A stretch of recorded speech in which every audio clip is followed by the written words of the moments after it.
Bisa dibuka supaya saya bisa kenalan juga dengan kalian. Kelihatan, Pak. Kelihatan, Pak. Siapa ini? Nggak kelihatan mukamu, Devani.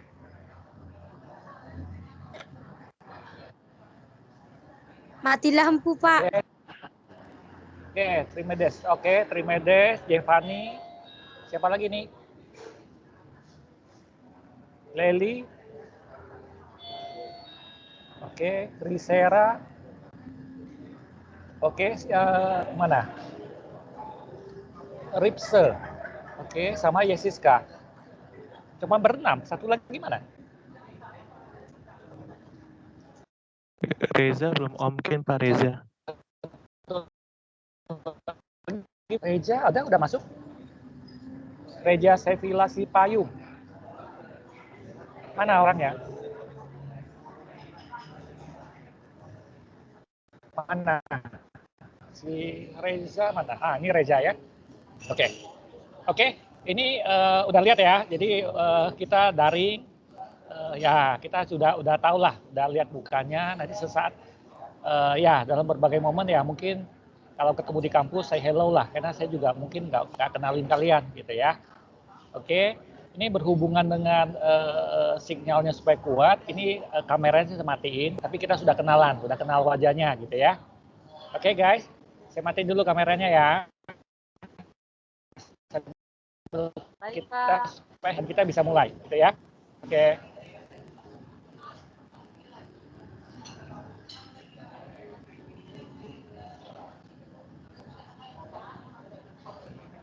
Guys, kelihatan suara videonya?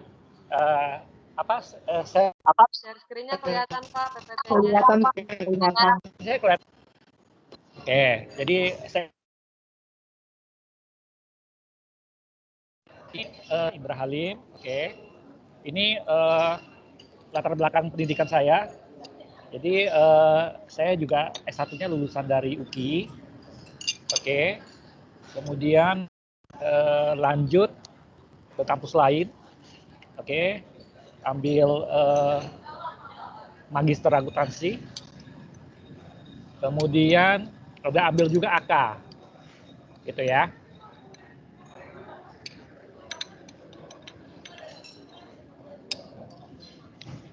Itu di kampus Weekendji. Ya. Nah, selain itu saya juga pernah ikut pelatihan di China. Itu di Beijing sama di Shanghai. Ya, di dua universitas yang berbeda.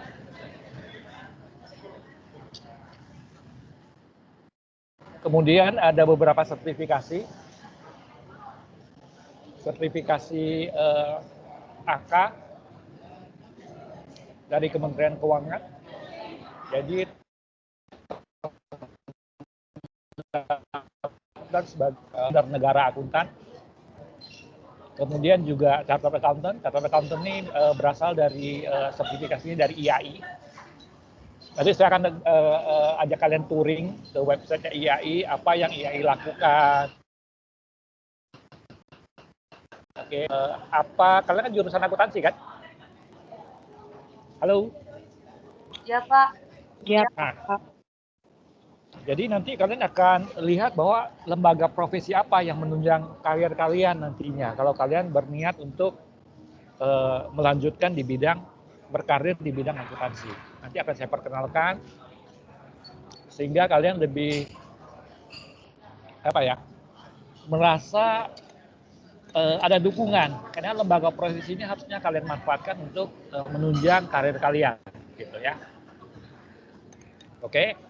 Ini ada IAI, jadi ada AK dari Kementerian Keuangan, CA atau Chartered Accountant dari IAI, kemudian ada CPA, Certified Public Accountant dari IAPI, Institut Akuntan Publik Indonesia. Oke. Kemudian ada ASEAN CPA. Jadi berbeda, ASEAN CPA-nya berbeda dengan CPA-nya yang dari IAPI. CPA ini adalah Certified Public Accountant, ini yang dari IAPI. Tapi kalau dari yang ASEAN CPA ini, CPA-nya adalah Charter Professional Accountant. Ya. Jadi di sini yang CPA Indonesia ini bisa berpraktek. Kalau CPA yang di sini ASEAN CPA ini adalah berpraktek di bidang akuntansi. Ya, jadi bukan di bidang audit. Oke.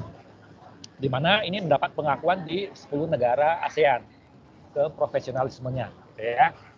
Oke, kita sampai di sini dulu. Kemudian juga terdaftar sebagai akuntan publik di Kementerian Keuangan, terregistrasi sebagai akuntan publik di BPK, kemudian terdaftar sebagai akuntan publik di OJK. Kita sampaikan ini, perkenalan kita ini tidak masuk untuk menyombongkan diri di depan kalian, enggak. Saya berharap ini nantinya juga memberikan gambaran kalian tentang luasnya profesi akuntan di Indonesia. Nah, saya berharap juga bisa menjelaskan alurnya, kemudian juga bisa memotivasi kalian untuk bisa berbuat lebih. Dapat ya poinnya ya? Sampai di sini? Halo? Halo? Dapat Pak. Dapat Pak. Ya, Dapat, oke, Pak. kita lanjut ya.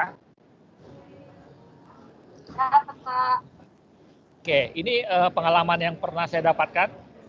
Jadi saya berharap juga perkuliahan kita ini tidak hanya berbagi ilmu, tapi saya berharap juga bisa berbagi pengalaman, ya. Kemudian bisa memotivasi kalian sehingga kalian bisa dapatkannya itu lebih gitu. Gitu. Ya, sampai di sini kita lihat lagi. Jadi saya kalau ngajar di kampus itu hanya di UKI aja, sampai saat ini hanya di UKI saja. Jadi selain di UKI, kampus lain tidak ada, tapi saya ngajar ada training school. Ya, jadi training school ini spesialisasinya itu ngajar di bank. Jadi saya pernah ngajar di Maybank, pernah ngajar di Permata. Nah, itulah spesialisasi dari training school ini, gitu ya. Nah, ini beberapa karya tulis ilmiah yang pernah saya buat, ya. Nah, jadi sekarang kerjanya saya ini sebagai partner di sebuah kantor akuntan publik, oke. Kemudian sebagai ngajar dan juga accounting trainer. Nah, inilah kerjaan saya sekarang sehari-harinya seperti ini, gitu, ya. Oke, ini perkenalkan saya. Ada yang mau kita diskusikan untuk ini? Ada yang mau ditanyakan? Bapak orang mana, Pak? Halo, Bapak orang kenapa? mana? Bapak orang mana? Orang mana ini maksudnya apanya nih? Asal Bapak. Ulang. Asal Bapak. Suara kamu nggak jelas, Non. Asal Bapak dari mana? Oh, saya lahirnya di Riau. Oke, Pak. Saya lahirnya di Riau, ya, gitu. Oke, sampai di sini. Siapa lagi yang mau nanya?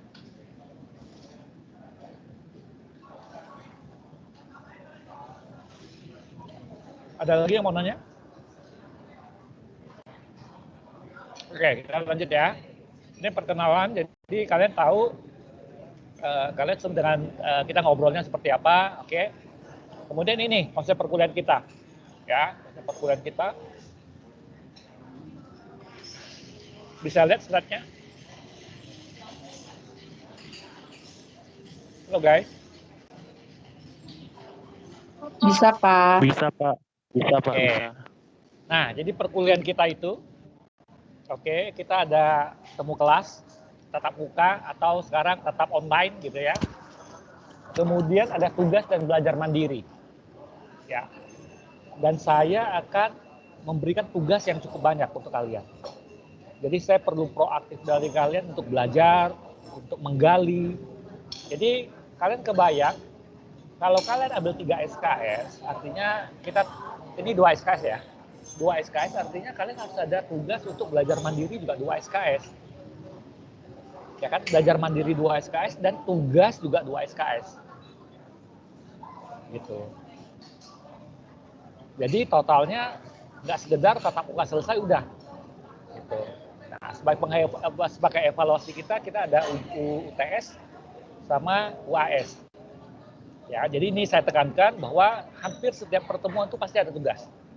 Untuk belajar mandiri lah, untuk pokoknya ada aja. Ini dengan tujuan untuk mengeksplorasi untuk mendapatkan lebih banyak.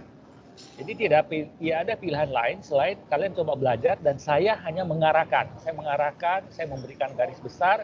Kalian harus bereksplorasi banyak dan itu nanti hasil eksplorasi kalian akan jadi bahan diskusi kita.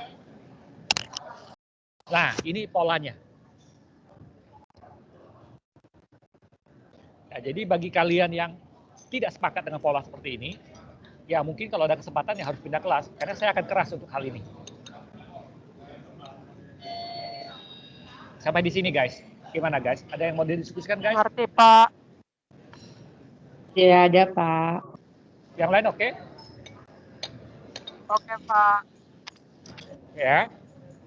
Nah, ini suasana perkuliahan kita. Ya, saya berharap ada proaktif dari kalian. Kalian kalau maksimal tuh nggak hadir hanya 3 kali. Perkuliahan kita santai aja, tapi kita serius, ya kan? Kita santai tapi serius karena kita daring. Kalian mau minum, ya boleh, silakan. Mau santai, ya tapi materinya masuk. Ini yang terpenting dari kita.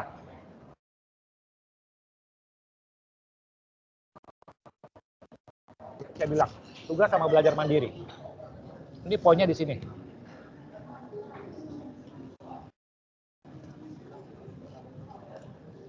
Nah, kemudian gini guys.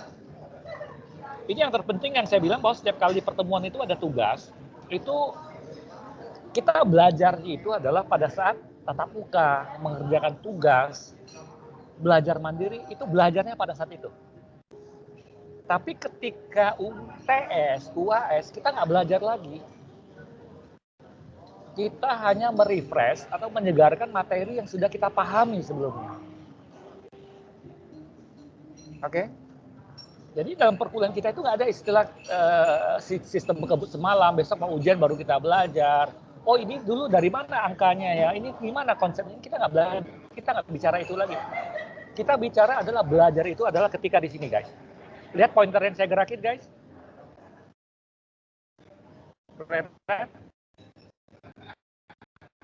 Kita belajar itu ketika mengerjakan tugas dan belajar mandiri. Inilah kita belajar. Jadi UTS UAS itu kita hanya mengingatkan balik apa yang sudah kita pahami, apa yang sudah kita pelajari selama ini. Nah, inilah konsep perkuliahan yang benar. Bukannya kita kuliah, oke, tatap muka terus udah selesai. Nanti mau ujian ya baru buka lagi bukunya, enggak. Itu konsep perkuliahan yang keliru. Nah, kalau kalian tidak mengikuti pola yang seperti ini, ketika ujian kalian akan ketinggalan. Ya, wassalam lah kalau sudah sampai ketinggalan. Oke, sampai di sini. Ada yang mau ditanyakan? Kalau saya boleh request ngajar nggak Pak? Request ngajar itu maksudnya gimana? Maksud saya kayak gini loh Pak. Kan saya kan anaknya jujur aja nih Pak. Tolak Pak. RAM otak saya juga nggak nyampe 2 giga. Halo, suara kamu agak, sebentar. Suara kamu agak kecil dong. Halo Pak. Halo Gimana? Pak. Sudah Pak. Terdengar Pak Ya. suara saya? Ya, kedengaran. Jadi maksud saya kayak ngajarnya yang ini aja Pak, apa deh, kalau misalnya nanti saya nggak paham gitu Pak, saya tanya lagi, diulang lagi. Bapak bisa kan? Boleh. Jujur aja Pak, kayak kadang tuh kalau sekali dijelasin, nggak nangkep gitu Pak. Oke. Jadi gini, guys. Ketika saya kasih tugas untuk baca, saya berharap ada partisipasi aktif kalian untuk baca, coba pahami, ya kan? Kalau nggak ngerti juga nanti tanyakan, saya akan jelaskan. Tapi proses itu adalah proses lingkar. Gitu. Jadi nggak hanya tunggu disuapin, tapi ketika kalian mau coba mengunyah, ternyata kebingungan ngunyahnya, kita akan ngobrol, kita akan diskusi. Tapi harus ada proaktif dari kalian untuk coba mengunyah. Jadi tidak tunggu hanya disuapin aja, tapi harus coba belajar, baca, coba pahami gitu loh. Gitu ya Non? Oke Pak. Halo. ya. Di pertemuan pertama ini yang mau saya tekankan ke kalian. Ya. Ini adalah persepsi yang keliru tentang perkuliahan. Oke? Persepsi yang keliru tentang perkuliahan. Bahwa dianggap bahwa perkuliahan itu adalah dosen itu adalah dewa pengetahuan. Jadi seolah kalian itu mau tahu itu, mau dapat pengetahuan itu hanya dari saya aja. Maaf Pak, Pak, suaranya putus-putus Pak. putus-putus, Pak. Suaranya Pak, suaranya putus-putus, Pak. putus-putus. Jadi tanpa lewat saya kalian nggak bisa dapat pengetahuan enggak. Maaf Pak, suaranya putus-putus. Kemudian catatan kuliah dianggap jiban paling ampuh. Dan mahasiswa itu cukup kalian online, datang, duduk, dengar.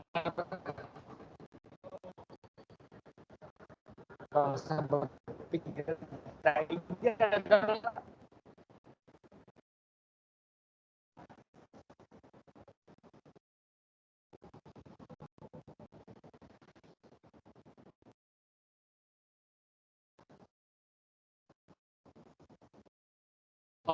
sekarang kedengaran.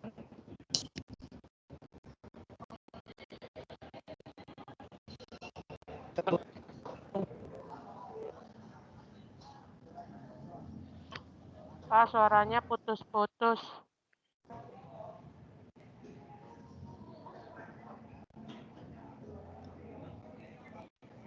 Halo. Halo Pak. Halo. Kedengaran sekarang? Sekarang Udah kedengaran Pak. lancar. Oke, kita coba ulang lagi ya. Kita coba ulang lagi ya. Layar saya bisa kelihatan, guys? Bisa Bapak. Bisa Pak. Siapa? Nah, sekarang gini ya. Jadi ini adalah persepsi perkuliahan yang keliru. Jadi kalau dianggap bahwa lihat di sini panahnya, seolah-olah mahasiswa itu untuk mendapatkan pengetahuan hanya harus lewat dosen. Padahal pengetahuan itu adalah hal umum. Jadi kalau dianggap perkuliahan itu dosen itu adalah dewa pengetahuan, catatan itu adalah jimat gitu ya. Mahasiswa cukup datang dengar, ya kan online, nggak perlu berpikir, itu adalah konsep perkuliahan yang keliru. Dan inilah yang menyebabkan banyak output dari perguruan tinggi yang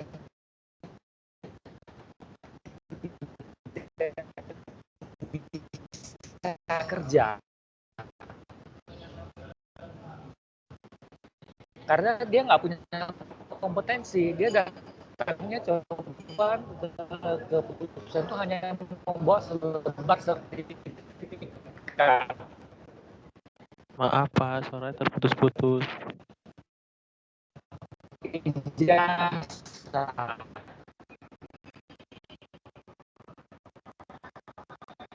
Tanpa membawa pengetahuan. Halo. Maaf Pak, saya putus lagi.